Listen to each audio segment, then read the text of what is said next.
আরব আমিরাতের বিপক্ষে ক্রিকেটাররা নিজেদের দায়িত্ব পালন করতে পারেননি, সে কারণে সেই সিরিজে এমন করুণ পরিণতি জানালেন সাবেক নির্বাচক হান্নান সরকার। তবে সেখানে উন্নতি হলে পাকিস্তানের মাটিতে টি-20 সিরিজ জয় সম্ভব বলেও অভিমত তার। কথা বলেন মেহেদী মিরাজকে নিয়েও। যে লজ্জা কখনো পায়নি বাংলার ক্রিকেটাররা আরব আমিরাতের বিপক্ষে সিরিজ হেরে, সেই লজ্জার পাশাপাশি হৃদয় ভেঙেছে বাংলাদেশ সমর্থকদের। সহযোগী দেশের বিপক্ষে এমন হারে ক্রিকেটাররাও ব্যাকফুটে। জাতীয় দলের এক সময়ের নির্বাচক হান্নান সরকার জানালেন, ক্রিকেটাররা যার যার দায়িত্ব পালন করতে না পারায় এমন হার। দল হিসেবে খেলা তো অবশ্যই জরুরি, যেটা আমরা সবসময় বলি, কিন্তু ক্রিকেটে একটা বিষয় রয়েছে, এই খেলাটায় দল হিসেবে কিন্তু রেজাল্টটা হয়, কিন্তু ইন্ডিভিজুয়াল পারফরমেন্সটা খুব ইম্পর্টেন্ট। আপনি যদি দেখেন ফুটবল, হকি বা অন্য স্পোর্টসগুলো, পুরো দল হিসেবেই কিন্তু রেজাল্টটা একটা স্টেজে যে আনতে হয়।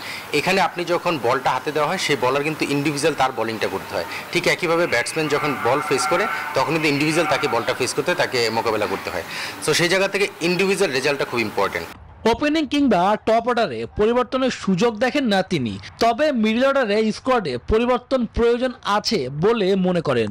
সেই জায়গায় তার পছন্দের তালিকায় সোহান অঙ্কনরা। মিডল অর্ডারে কিছু অপশন আপনার আছে, যেটা মিরাজকে টিমে ইনক্লুড করেছে, সে একজন মিডল অর্ডার অপশন হতে পারে। আমি বলছি না সাকসেসফুল হয়ে যাবে, বাট একটা অপশন হতে পারে। আপনি ইয়াসির রাব্বি, নুরুল হাসান সোহান এবং আপনি যদি দেখেন অঙ্কন, এদের যে কাউকে আমার মনে হয় যে মিডল অর্ডার একটা অপশন হিসেবে ক্রিকেট বোর্ড চিন্তা করছে।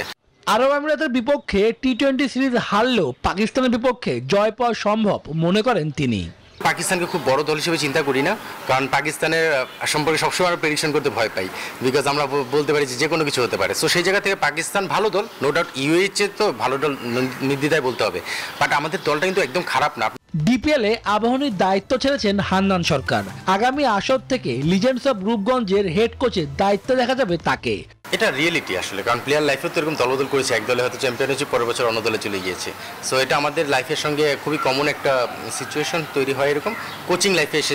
শুভদেব নাথ, নিউজ 24, ঢাকা।